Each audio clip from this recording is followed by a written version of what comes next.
sparkling, golden, pure, refreshing. A beverage as old as history. The ancient Babylonians were probably the first to brew beer. The Egyptians, too, brewed a beverage from fermented barley. It was a beer reserved for the great feasts of the day. The Roman conquest of Egypt introduced the beer to the Western civilization of the day, as Caesar and his warriors drank toasts to their victories. The Anglo-Saxon monks are credited with the development of many brewing formulas. The improved brews were well established as fine beverages, high in food value, by the time the Pilgrims set out for America. Later, taverns and inns became the meeting places of men who helped make American history as they enjoyed their favorite brews. Yes, the fine beer and ale we enjoy today are beverages with a heritage which is unequaled, yet they are as modern as today.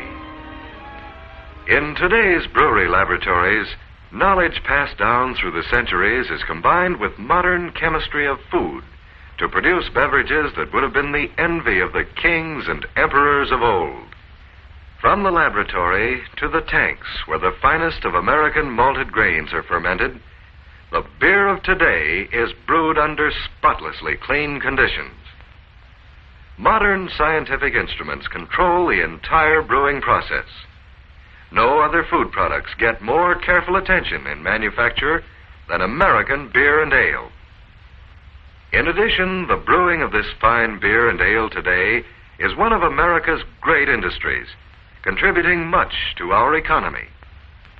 Some 400 modern breweries in operation today represent an investment of more than $2 billion in buildings and equipment. To staff these breweries requires nearly 100,000 employees, earning $350 million a year. American farms supply most of the ingredients required for brewing: barley, wheat, corn, rice, hops, and soybeans, thousands of tons of it. To be more specific, every year the farmers of America sell the breweries more than 1 billion pounds of farm products worth $250 million. From these fine golden grains, the breweries produce over 1 billion gallons of immaculately pure beer and ale in barrels, cans, and bottles to suit every taste, occasion, and personal preference. Beverages high in food value and rich in tradition, ready to add to gracious living the American way. About 1/4 of the spent grain goes back to the farms as cattle feed. Because of the high concentration of protein and fat, the spent grains are of special value in increasing milk production. In addition, the excess brewer's yeast is one of the richest sources of vitamin B complex. Much of it is used in preparation of vitamin extracts for medicinal purposes. These byproducts are, of course, untaxed. But the beer and ale itself are subjected to heavy direct federal and state excise taxes. Taxes which help pay the cost of fine schools, modern highways for our pleasure and communication, and operation of our government. Taxes on beer and ale provide $850 million a year to state and federal governments. This is in addition to the property and income taxes paid by the brewers, beer distributors, retailer, and their respective employees. The brewing industry is proud of its contributions to America in fine malt beverages, employment, raw material purchases, byproducts, and taxes. And so are the people who form the link between the brewers and the consuming public. As the connecting link, the men and women who distribute, sell, and serve malt beverages have a two-way responsibility. To the brewers, they are responsible for the protection of the quality of the beer and ale they handle. To the American public, the sellers and servers of beer have an even greater responsibility. And that's because, to the public, they are the brewing industry. They are good American citizens who take their responsibilities seriously. The distributors, for example, they know the importance of cleanliness. They make every effort to keep their storage buildings and delivery trucks spotless. Their drivers know the importance of friendliness, courtesy, and observance of traffic regulations. Grocers and takeout store operators, too, realize the importance of cleanliness, observance of the law, and service to the public. They know, for example, that the public expects them to stock beer and ale in the various sizes of bottles and cans available, as well as in a choice of brands. And as good American citizens, they know and obey the laws and regulations pertaining to the sale of beer, as well as all other laws governing their business. But the enjoyment of beer by Americans is not limited to family and neighborhood gatherings. Inns and taverns are part of American history. Today's taverns, though much more modern, strive to live up to the reputation established by the famous places of the past. Friendliness is still the aim, whether it be a sophisticated lounge, a small place in the industrial section of town, or the average tavern in the average neighborhood. The neighborhood tavern is a friendly meeting place for the community, the average citizen's club. Its owner, he's just another good American. He knows that he and his operation reflect on the whole brewing industry.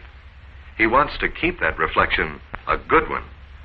And that's why he practices the 5 tested principles of good tavern operation.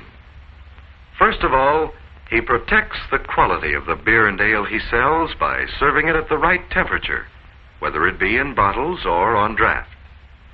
Second, he knows that he's serving beverages which are made under immaculate conditions. He believes they should be served in clean glasses and in clean surroundings. What's more, he knows that a tavern should be a friendly place where people can relax, discuss issues of the day, and enjoy sparkling malt beverages. People who come into his place are his guests. You might call that hospitality, something people expect in a tavern. That's especially important when it comes to serving members of the armed forces, whether they be from a nearby post, just passing through, or residents of the community on leave. The tavern operator knows he and the community have a responsibility to servicemen and women. He works with armed forces officials in all matters which might involve his operation, so far as servicemen and women are concerned. And that brings us to the next principle of good tavern operation: observance of the laws. A good operator knows that laws are designed to help preserve the rights of everyone. He makes every effort to observe them and cooperates fully with all law enforcement agencies. Being a good citizen is the 5th principle of good tavern operation. He knows the public expects him and other businessmen to take an active part in all worthy local activities. He knows he must also serve on committees and support activities like the Community Chest, March of Dimes, Cancer Fund, Chamber of Commerce, and similar organizations. Yes, quality of product, cleanliness, friendliness, observance of the law, and good citizenship. These are the principles.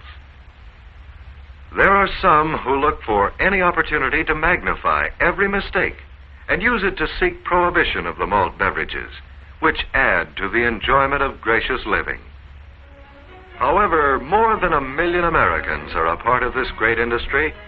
As long as they and the millions more Americans whom they serve continue to live up to the fine heritage of beer and brewing, we can continue to enjoy gracious living with the help of fine beer and ale. Gracious living, self-government, freedom, tied to the way of doing things that have made the American economy what it is today and have helped make America great. That's the way we, as Americans, like it.